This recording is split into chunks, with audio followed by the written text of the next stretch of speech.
Hi, I'm Ben Lovvorn. I'm the executive pastor here at First Baptist Dallas, and I am joined today by Jay Sedwick. He's our minister to our college and career ministry, and Jeffress Sadler. She is the host of the Unapologetic Show and also the director of our Next Gen Ministries. I want to answer any questions that you guys might have about Mission 1-8 that you think would be beneficial to those that you're leading. You know, college students and young adults don't often have the most disposable income.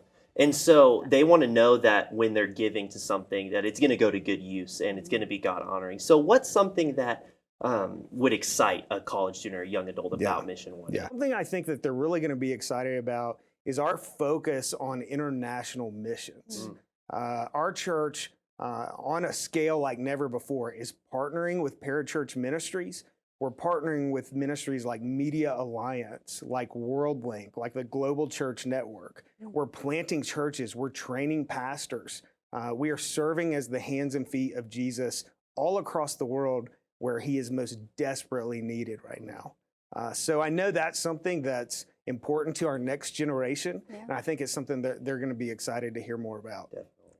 That's awesome. So beyond tithing and beyond giving, what can a college student and young adult do to really take part in the success of Mission 1-8? Yeah, great question. So first off, as we always teach, get involved, right? They should be here worshiping. They should be here in community through Sunday school. They should be serving somewhere in the church, and then go out. We are to equip the saints. That's those college students, right? That's the next generation. We're equipping the saints for the work of the ministry. But when we talk about our broadcast ministry, for example, when we talk about our iCampus, we are strategically focusing on nations across the world: Ukraine, Brazil, Israel, the Philippines. And we're not just going to broadcast there.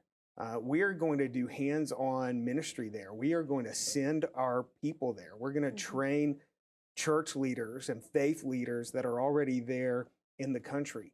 And so they have an opportunity to be directly involved in those ministries. Look, everyone wants to be a part of something that's bigger than themselves, right? I think that's part of why people come to First Baptist Dallas. And when they engage with Mission 1-8, they get to be a part of what God is doing throughout the world. That's so important because I think just with everything going on in the world, people are like, I want to do something, but they don't know, what can I do? And so it's a very tangible way you can actually know that you're doing something to change the world. Yeah, that's exactly right. How many in the next generation feel like, I want to change the world. I want to make a difference. But we don't have a way to do that. We don't have a plan for doing that. But through our church, they really have the opportunity to do that. Yeah.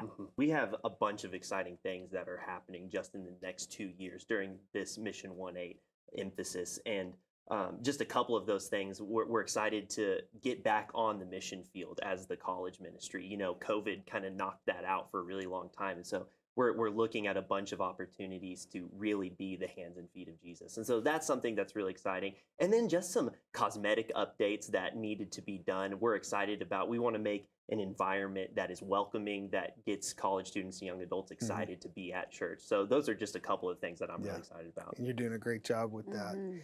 And Julia, even in addition to what we see happening with the Unapologetic Media Ministry, you've been leading our Next Gen Ministry, and there are some exciting things happening there. So share a little bit about your vision. Yeah, for sure. So we kicked off with Girls Night last year, and we had over 800 girls registered. People came from all over the United States, actually flying in for that event. And it was just incredible. We had girls saved, called to ministry. It really kicked off Next Gen for the next year. And so we're looking to do that event again. We do a mother-daughter Christmas tea, and that was a huge event last year. And then every Wednesday night, we actually have a huge group of 20s and 30-year-old girls who come together. It's a community group, and I teach. I'm not sure everyone realizes that, but in the heart of downtown, we really have a very special church and special, unique congregation. Yeah, that's absolutely true. And whether it's cultural differences, age differences, economic differences, our church is so diverse that it crosses all of those demographic or cultural bounds, right? And that's what the kingdom is like. Yes. Right? That's what heaven is like. We're all citizens of the kingdom under one banner of Jesus Christ, and we can partner together to change the world. That's awesome. And Mission 1-8 gives all of those different backgrounds the opportunity to one goal, one mind, accomplish bringing God's kingdom to where we are now. So that's exciting. That's exactly right.